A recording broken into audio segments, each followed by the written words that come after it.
And then of course that quite a large crest as well.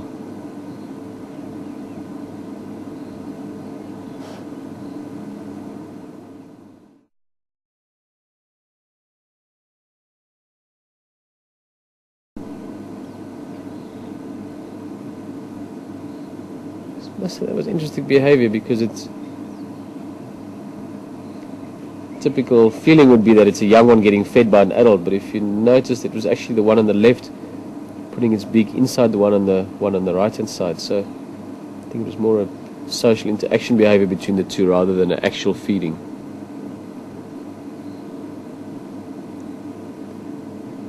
So the bird on the right hand side is definitely the younger bird.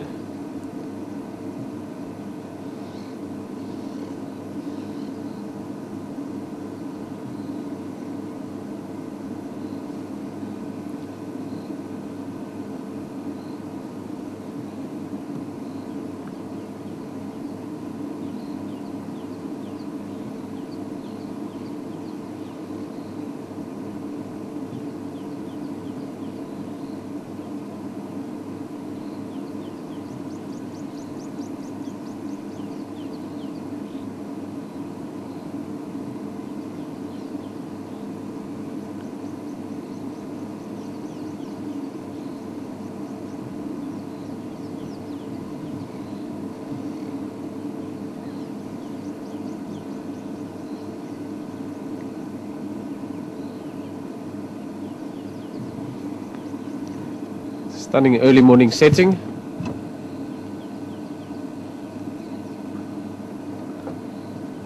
Still nice and cool. I don't think they're going to get their feathers dry in a hurry today.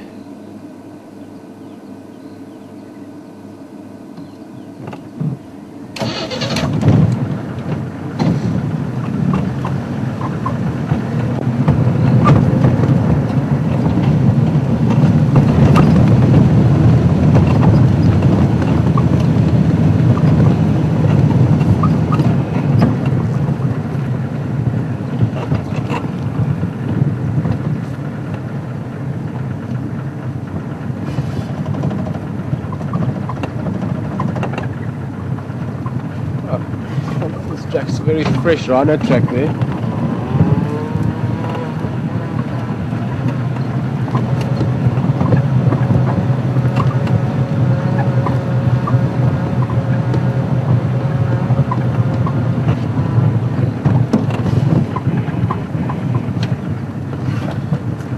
It's like a big male rhino, and it's literally within the last hour or so. It's still very, very fresh. Let's see, maybe we can catch up with him.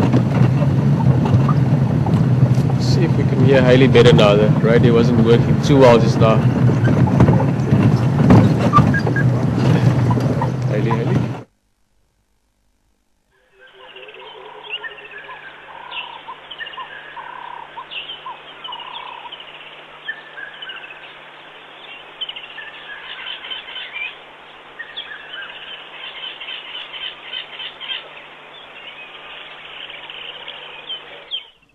Just see a little nose peeking out there, some dwarf mongoose we've just come across as well.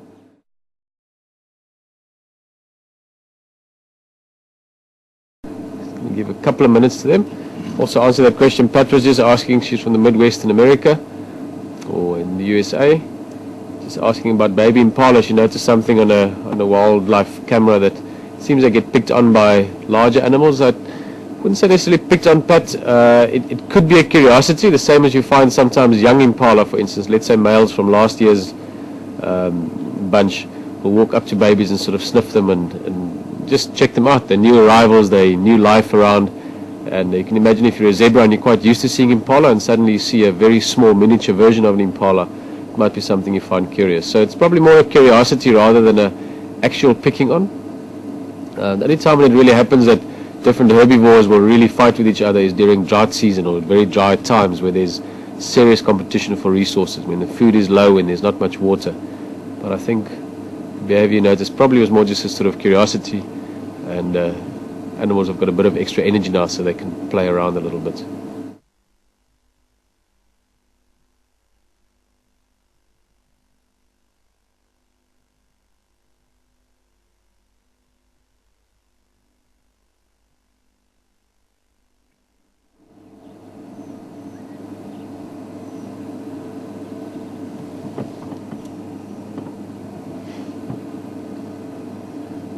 These guys may be similar to those grey louries earlier, also just sitting just outside the mound. This is where they would have slept last night. Maybe also just warming up a bit. It's a good time of year for them as well. Your dwarf mongoose are carnivores, and they eat especially a lot of your small vertebrates, so little lizards and small mammals, and also insects, of course. And there's lots of different things around this time of year. Birds' eggs even, little birds if they can find them.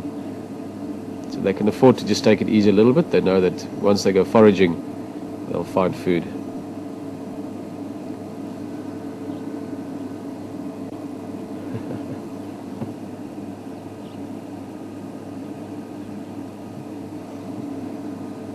Love these little guys. They certainly do have the cuddly aspect to them.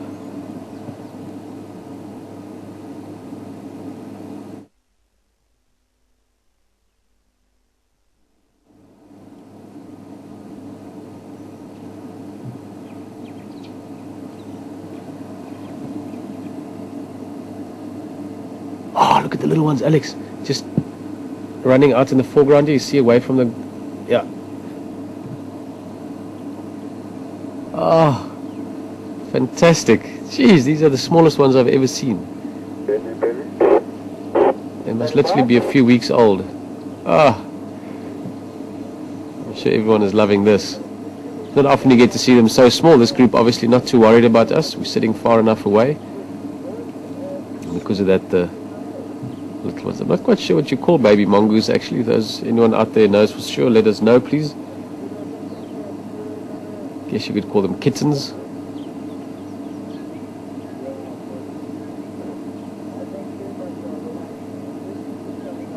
But that is just fantastic. I mean, they are about the size of, to give you an idea, that would quite easily sit on your hand.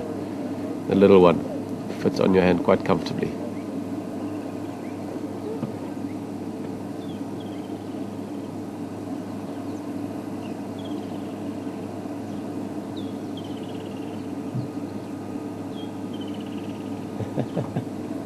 That is very adorable.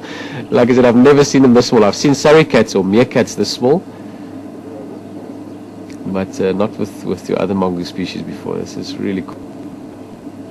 Imagine these little guys also able to explore now. They've got adults to teach them, lots of things to learn from them, what to eat, what not to eat, how to behave around predators, and what are predators, what's dangerous, what's not dangerous. And of course also within the group itself, within this band of mongoose, lots of little social interactions and behavior to learn, so lots of things to keep life interesting for them.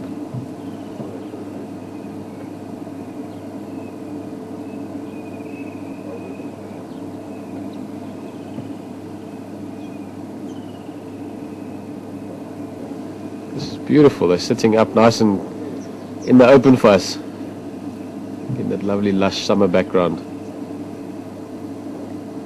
And before you start yawning as well, I think we're going to move on a little bit. Beautiful sighting. I really enjoy this, and also because these little ones, they might use this burrow for a few days, so we'll have another look in the next day or two, hopefully see those babies again.